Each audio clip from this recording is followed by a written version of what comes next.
All right, good morning, everybody. I am here with Scott Major from PA Woods and Water. Excited to be able to fish with Scott. I've been watching his videos for years, and he's inspired me to do a lot of things. But super excited to be up here on Penns Creek with him today. He's showing me a new spot, and I'm sure he's going to outfish me. But we're going to have a No. we're going to have a blast. My buddy Mike is up around the corner, so. Had a great day on the river yesterday. Got a ton of footage from that. The fish were really active, but excited for today. We got a nice overcast day. It's not going to get above 66 degrees, so really excited that I can finally get out during the week, not be a weekend warrior, but excited to be here with Scott, and we're going to get after it. Scott, you got anything you want to say? I think, well, I don't know if you guys know, my site is called PA Woods and Water on YouTube. Been on there for 8 years. There's tons of videos from all over PA, a couple out west and some up in New York. So go to that, check that out. There's a lot of information in my videos that if you pay attention, you could pick up a lot of tips and stuff. So we hope to have some real good action for you today, and stay tuned. We're gonna have hopefully an exciting day. Okay. Yeah. Well, Yep. if the bugs that are crawling in my ears are any indication of the kind of day we're going to have, we should do all right. So, all right. Well, let's get at it. Thanks, Okay. Scott. You're welcome. I really appreciated that Scott came out and spent the day with me. Ooh, just had a hit. We had an amazing day on Penns Creek. He was able to show me 2 sections of the river that I had not seen before. So unfortunately, my camera filled up a little bit early in the day. We got some great dry fly action. At the end of the day, I'm hoping if Scott puts out a video, I'm hoping that maybe he captured some of that. But I was able to piece together some of our morning and some of our middle of the day footage to put together a video. One of the things that Scott and I really talked a lot about was just different kind of drifts. We have a different approach. He uses a traditional setup. I use more of a hybrid Euro rig, I guess, a tight line system. I have a lot of different variations. I was sharing with him some of the things I'm able to do with that, including dry dropper, straight dry fly. We talked a lot about not always having to have the perfect drift. As you can see here on my first fish, got that fish on the swing, which is something Scott and I talked a lot about, especially when you're on bigger water. First fish of the day, you got a jumper. Bigger water, trying to get different drifts. So versatility was kind of the name of the game today, using a lot of different tactics, but hope you enjoy today's video.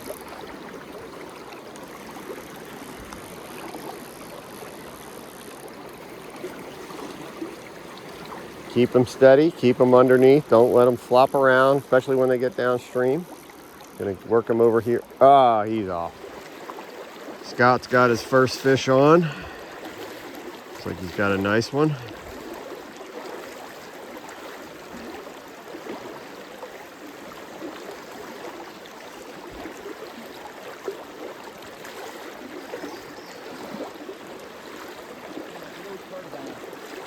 Got him on the blue perdigon. In this clip, you're going to see me, I'm fishing a little bit more at a distance. So fishing a tight line does not always require just a dead drift. That is primarily what you're trying to achieve, but this time of year, fish are feeding all over the water column. So working with Scott, I know he catches a lot of fish on the swing. So I was trying to kind of replicate that with the tight line system. Here you see me fishing a little bit more at a distance, not stopping the drift at my feet like I normally would do, just bringing it down to me, but on bigger water, covering more water, and kind of swinging flies at the end. There we go. As you can see, I hook up with one on the swing here using a soft tackle.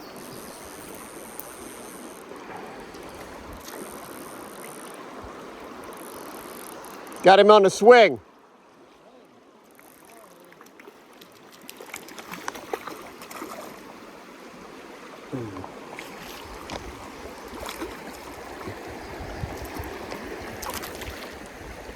On that soft hackle. Yeah.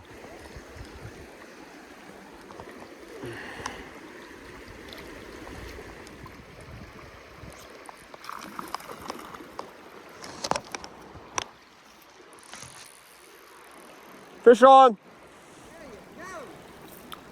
So early in the day, I was having some pretty good success using a small olive soft hackle. Had a silver bead, little 2.4 bead on a size 16. Basically an olive body with some olive partridge. Just a real basic pattern, but that soft tackle gives that emergence look, if you will. So was able to catch some fish using that as my top fly or my tag fly, and then kind of swinging that through the shallower currents was catching some fish.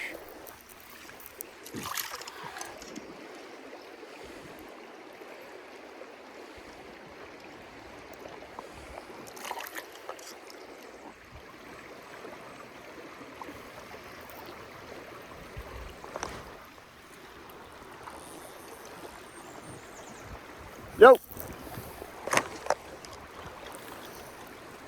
So again here, fishing real shallow water, shallow fast water, and instead of just a standard dead drift, I was swinging that soft hackle, and sometimes that's really the only way to get a drift in the shallower riffles. I was not just casting upstream, bringing it down to my feet.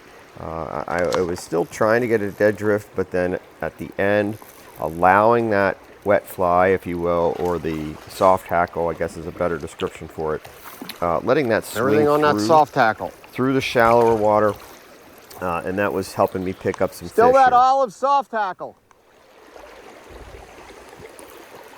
One of the things I've learned in watching Scott's videos over the year is don't overlook certain types of water types. For example, this shallow water, in the past I probably would have skipped right over it. Not because I didn't think there were fish there, but really because I wasn't sure how to fish it. It can sometimes feel like a needle in a haystack. And that's where swinging flies through this. Scott always talks about you don't have to have the perfect drift. I would add to that, you don't always have to have the perfect dead drift. Dead drifts will catch fish, but fish will also hit swinging flies, swinging nymphs. Notice where that fish took my fly. Now this is a good fish, Hey, a really good fish, it's a big one. a bigger fish than you would expect. And Scott always talks about how these big fish come up into these shallow riffles to feed. I hook into this one here. Unfortunately, I should have taken Scott's offer to help me out with netting it, as you'll see in the end.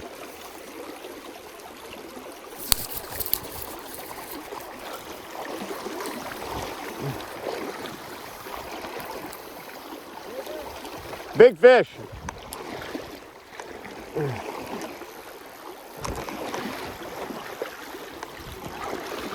I get him. Nope, should have taken his help.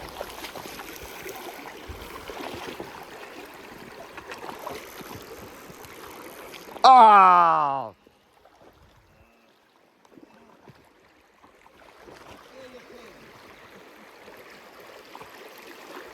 Oh well. I wish I would. I don't know if he was on your. I have your blue perdigon on. I don't know if he was on that or not. Well, I got to see him. I would have liked to netted him, but whatever. Dang it.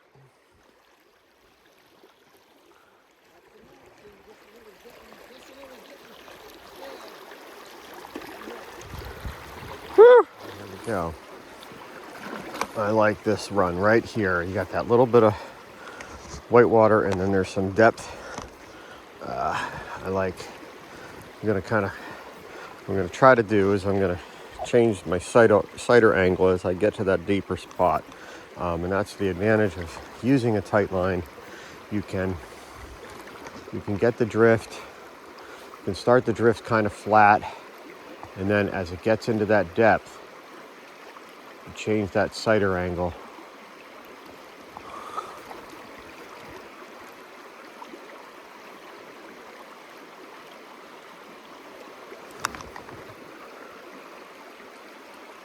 Let that sighter almost come vertical.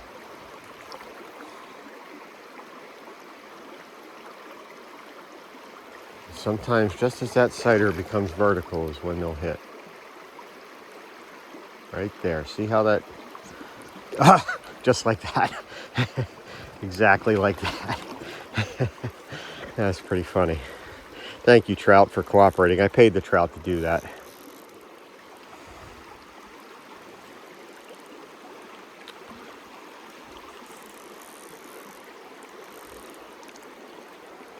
It was a good fish, too. Not as good as the one I just lost, but good one just the same.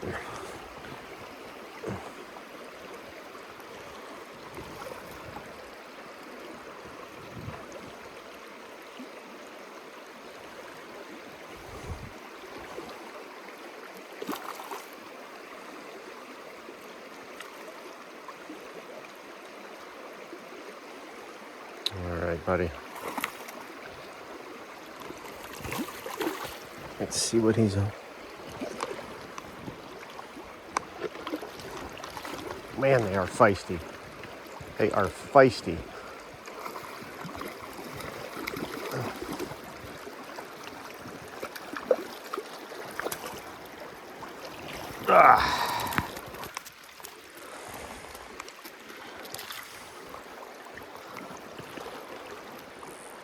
Hey, Scott. Scott. Scott. Still that dark olive. That dark olive color. Yeah, good one.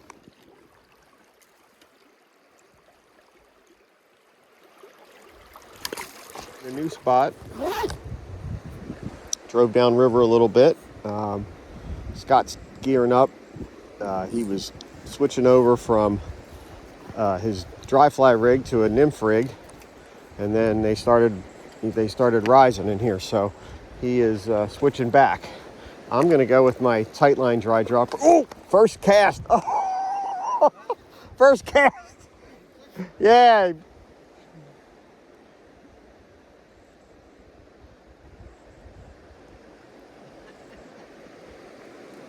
Scared the bejesus out of me.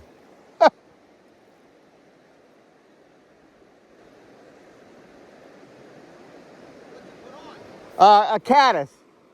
And then I have a nymph dropper. But he was eating a caddis.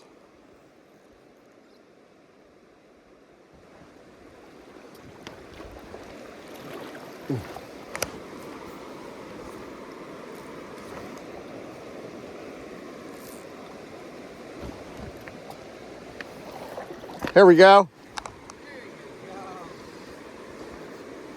He was on the dropper. He took the dropper, not the dry fly.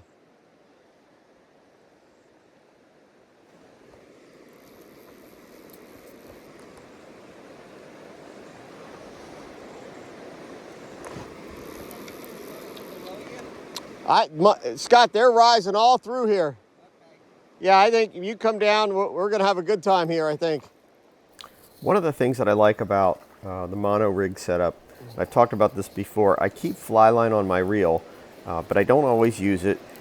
It's there if I need it, but in situations like this where I don't have to make long casts, I can actually put a good healthy rainbow. I can actually put a dry fly where I would put my tag. Yeah, he took the dropper.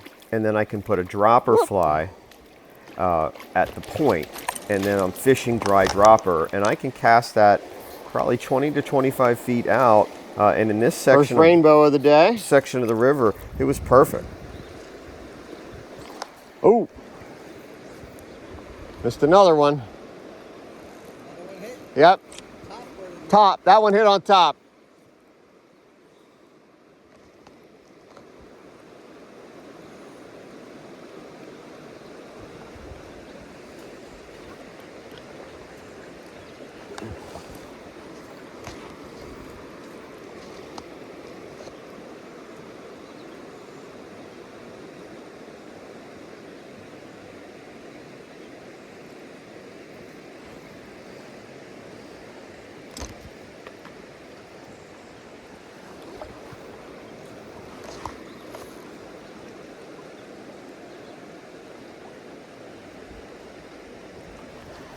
There we go, Scott. Yep, he took the caddis. He took the caddis. No, on top. Yep.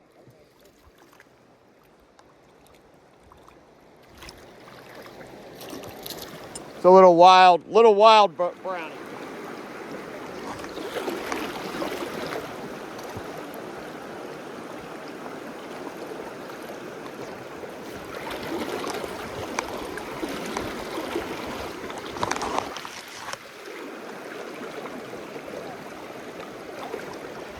There we go. Scout's got one. Get him on top? Glow bug. Trusty glow bug.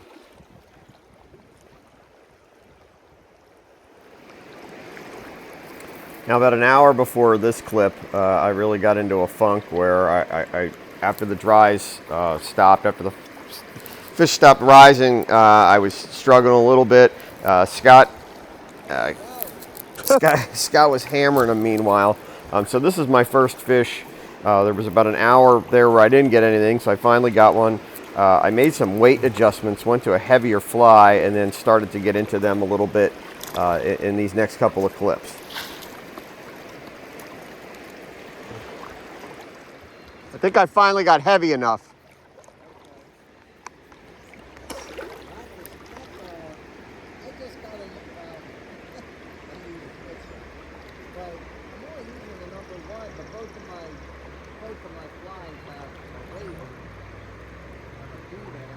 Yeah.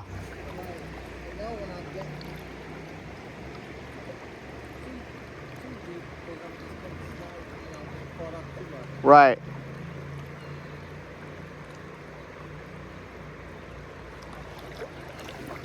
Well, the wind, I need to overweight sometimes to make up for the wind. If the wind starts, that starts blowing my leader around. That makes it tough. Switch back over just for the heck of it to dry. I had fish going after my ISO straight drink, but then they started to refuse it. Like in the beginning, I had fish going after it.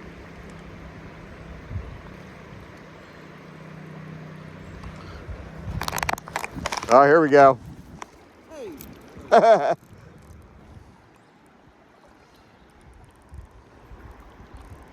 Yeah, I think I finally got heavy enough, Scott. I only had a 2/8 bead on. I just don't think I was getting down to him.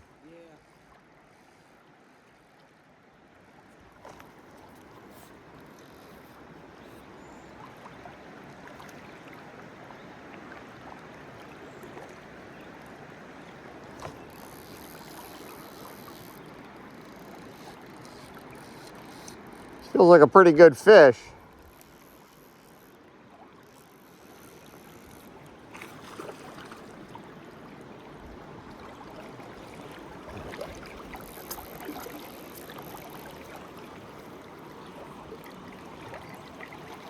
I'm gonna see if he took the egg pattern or the nymph. I don't know which one he's on.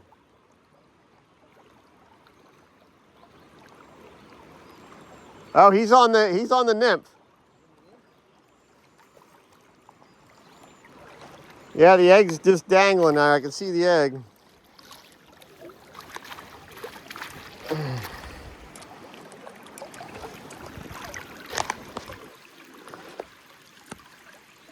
A big old perdigon with like a CDC hackle, but it's got a 3/8 bead on it, so it's heavy.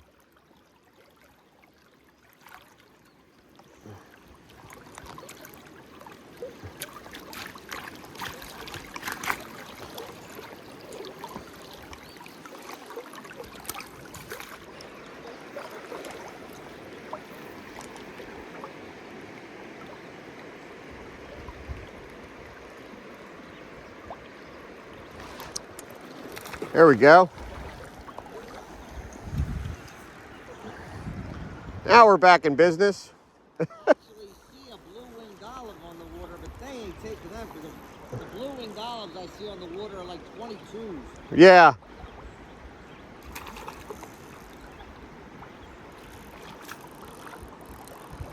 Ooh, they like this. They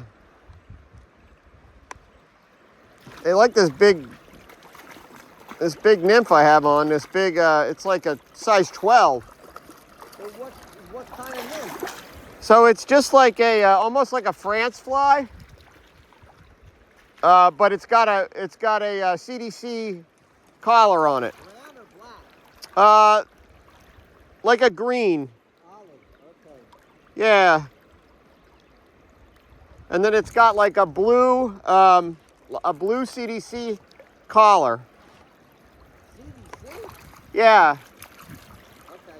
Yeah, like instead of like partridge. Yeah. I didn't know they made blue CDC. Not blue, like a dun. Done. Okay. I'm colorblind. Everything looks blue to me, man.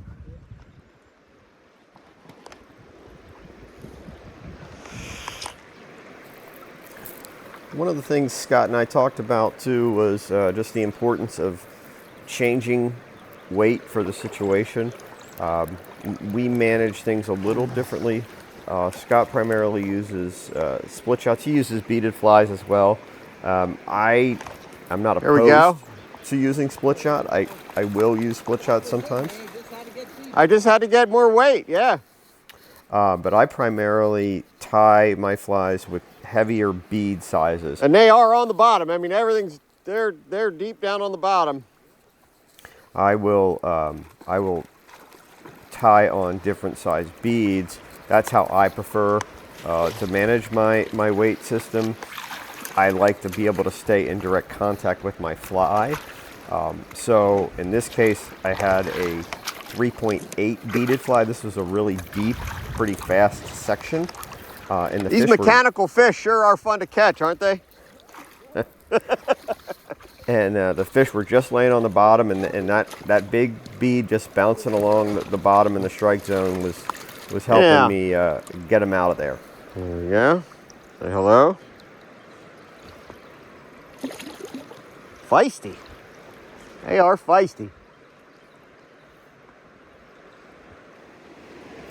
So this is the last clip, unfortunately, I was able to get before my camera filled. Scott was able to get a bunch more in the afternoon. When we got into dry flies and into the evening, we got into some really great dry fly action. The slate drakes were on, so we were having a challenging time, but a fun time catching a bunch. I think on the day we each landed over 20 fish apiece. We lost count. We interacted with a bunch more fish that we ultimately didn't get into the net, but just had constant action. Couple of slow spots. The morning was a little slow. There we go. It picked up. So just a great day.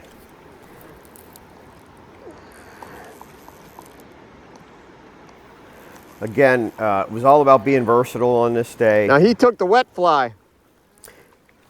In this case, I had a dry fly with a wet. He took the wet that was hanging. Was using a wet as a dropper to kind of simulate that emergence. So this fish actually took the wet fly, came up. It looked like he took it off the top, but in fact he was actually taking the wet fly. So again, all about different tactics, different approaches. I just want to thank Scott Major again for coming out and fishing with me. Hopefully made a good fishing friend here, and thanks to Scott and PA Woods and Water, and hope to see him again.